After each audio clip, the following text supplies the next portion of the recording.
রাধে সবাইকে। কয়েকদিন ধরেই তোমাদের ওন অডিও মিনি ব্লগ দেওয়া হয়নি, তাই আজকে নিয়ে চলে এসেছি আমাদের জমির কাছে। আজকে জমিতে মেশিনে করে ধান কাটা ঝাড়া চলছে।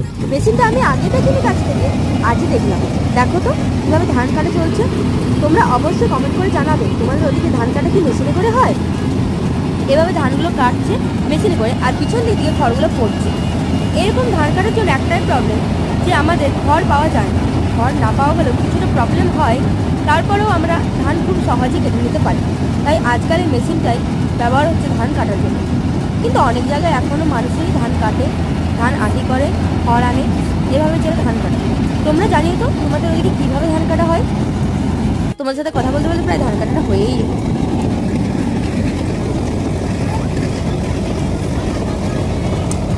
নদাত্রীর বরদানে অন্ন যোগায় যে, মাটির বুকেতে ফসলের সুবাস জীবন বাঁচায় সে।